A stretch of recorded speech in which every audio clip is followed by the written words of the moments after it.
The Inca Society was the society of the Inca civilization in South America. The Inca Empire, which was centered in what is now Peru, Bolivia, Ecuador and southern Colombia and lasted from 1438 to 1533 AD, represented the height of this civilization. The Inca state was known as the Kingdom of Cusco before 1438. Over the course of the Inca Empire, the rulers used conquest and peaceful assimilation to incorporate in their empire a large portion of western South America, centered on the Andean mountain ranges.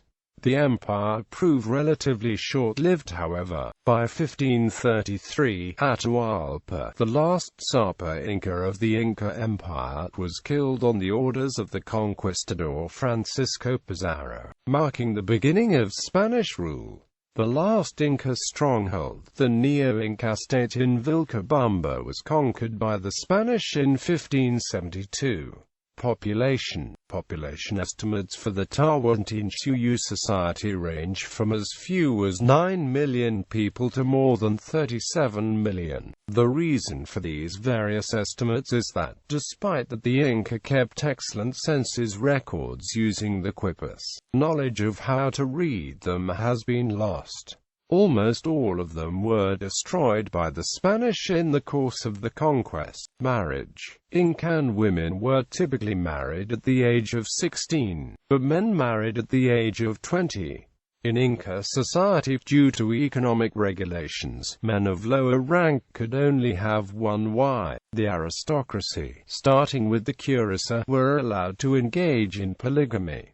Trial marriages were typical within Inca culture. In this type of marriage, the man and woman would agree to try out being married to one another for a few years. At the end of this time, the woman could go home to her parents if she wished, and her husband could also send her home if he did not think it would work out. However, once the marriage was made final, they could only divorce if the woman was childless. Women would almost always marry men in the same social class as themselves. However, while it was very rare for them to marry a man with a higher social ranking, it was still possible for some young women. The only way for a young woman to alter her social ranking would be if a man of higher ranking took notice of her. In the Inca society, a wedding was not a joyous celebration.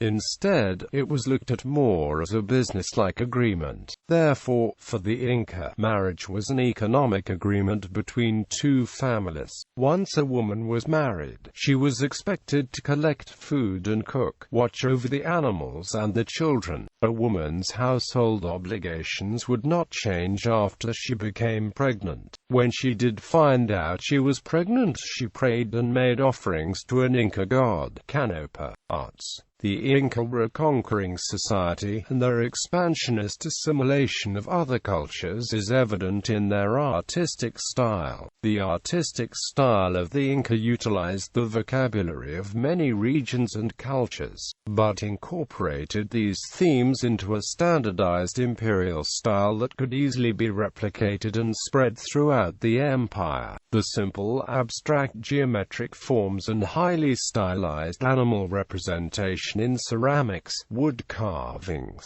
textiles and metalwork were all part of the Inca culture. The motifs were not as revivalist as previous empires. No motifs of other societies were directly used with the exception of Wari and Tiwanaku arts. Shipbuilding. For fishing, trade, construction, transport and military purposes, the Inca built seagoing vessels called balsas by weaving together totora reeds. The largest of these vessels were 20 to 30 meters long, making them comparable in length to Spanish caravels. This method of constructing ships from woven reeds is an ancient Peruvian tradition which long predates the Inca. There are depictions of such vessels in moche pottery dating back to 100 AD. Clothing. Inca officials wore stylized tunics that indicated the status.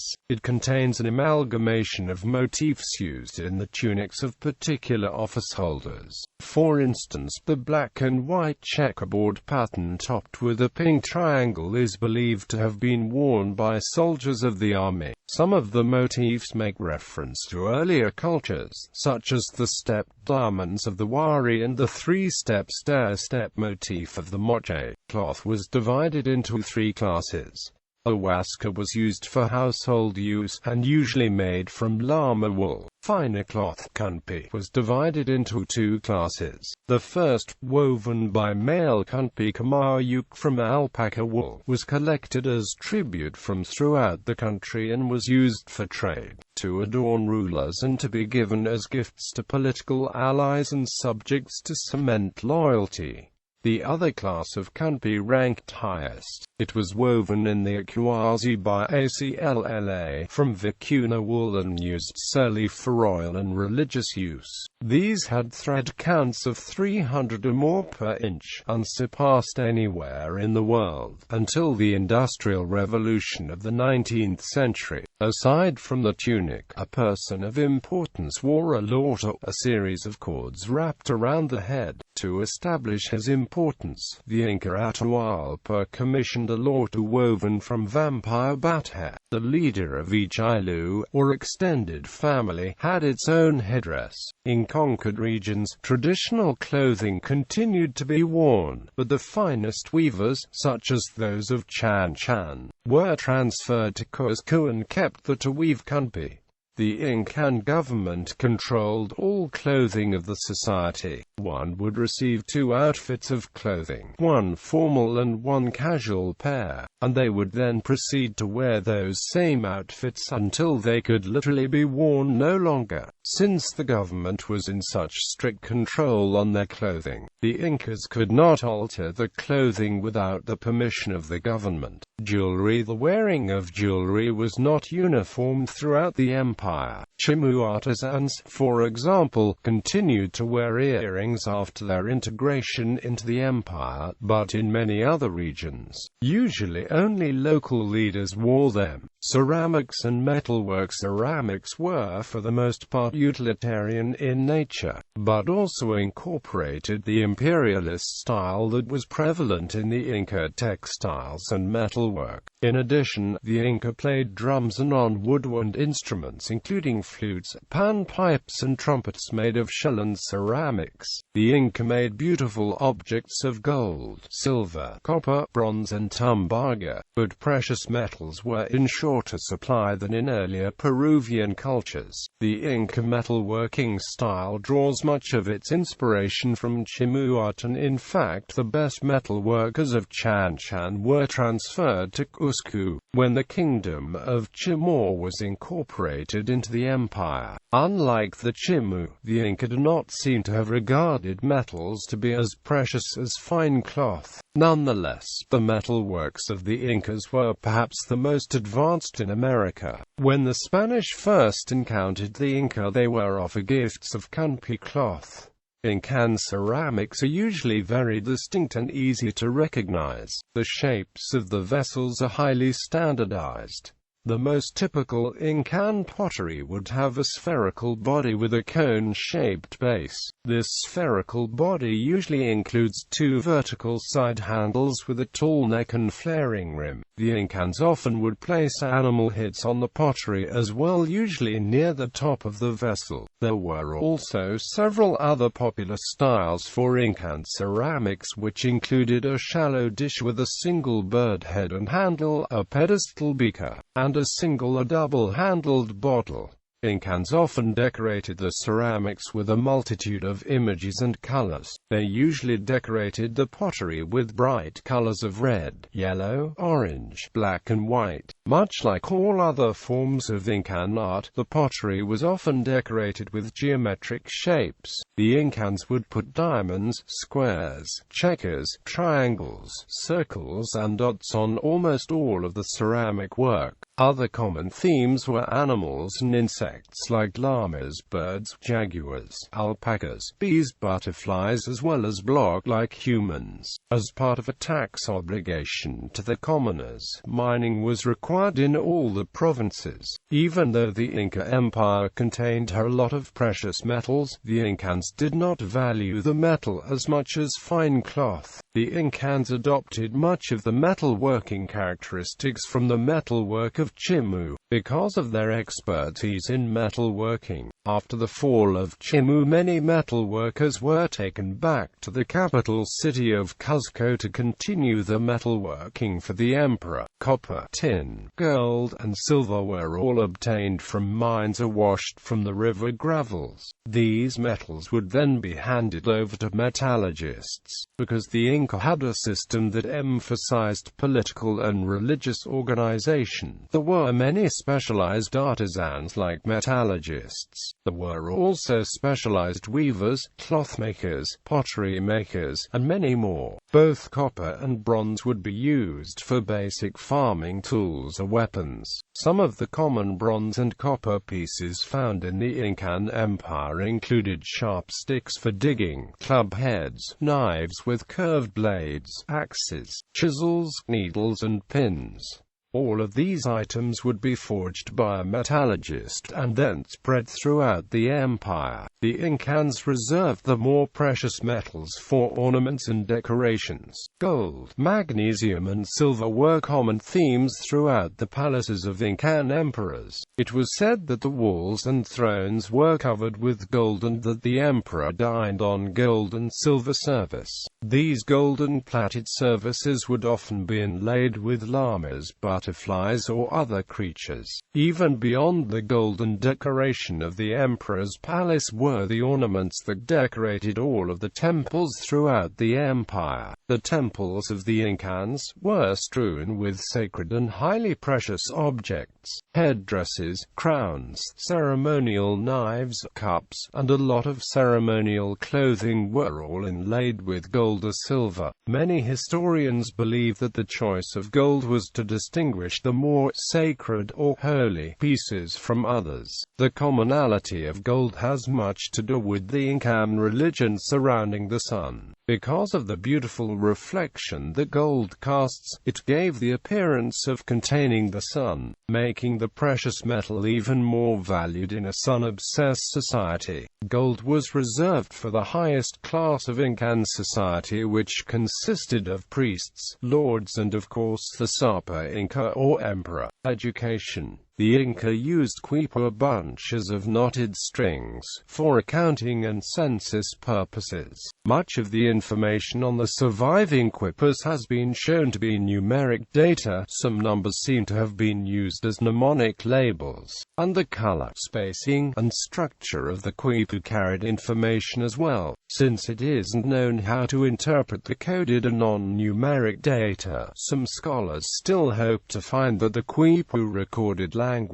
The Inca depended largely on oral transmission as a means of maintaining the preservation of the culture. Inca education was divided into two distinct categories: vocational education for common people of Inca and highly formalized training for the nobility. Religion. The belief system of the Incas was polytheistic. Inti, the sun god, was the most important god, which the Incas believed was the direct ancestor of the Sapa Inca, the title of the hereditary rulers of the empire. Other practices. The Inca practiced cranial deformation. They achieved this by wrapping tight cloth straps around the heads of newborns in order to alter the shape of the still soft skulls. These deformations did not result in brain damage. Researchers at the Field Museum believe that the practice was used to mark different ethnicities across the Inca Empire.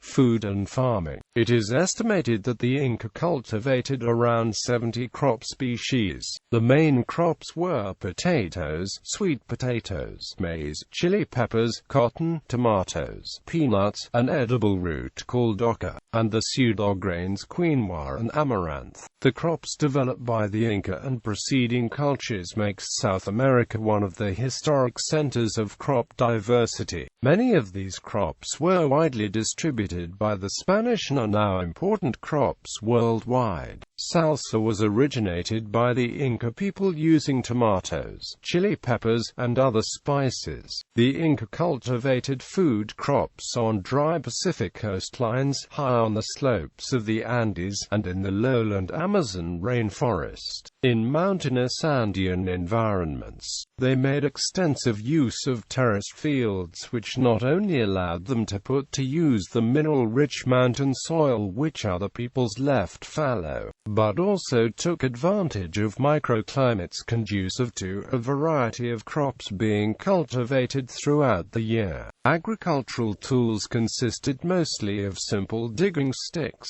The Inca also raised llamas and alpacas for the wool, meat, and to use them as pack animals, and captured wild vicuñas for the fine hair. The Inca road system was key to farming success, as it allowed distribution of foods over long distances. The Inca also constructed vast storehouses, which allowed them to live through El Niño years while some neighboring civilizations suffered. Inca leaders kept records of what each island in the empire produced, but did not tax them on the production. They instead used the meter for the support of the empire. The Inca diet consisted primarily of fish and vegetables, supplemented less frequently with the meat of cuis and camelids. In addition, they hunted various animals for meat, skins, and feathers.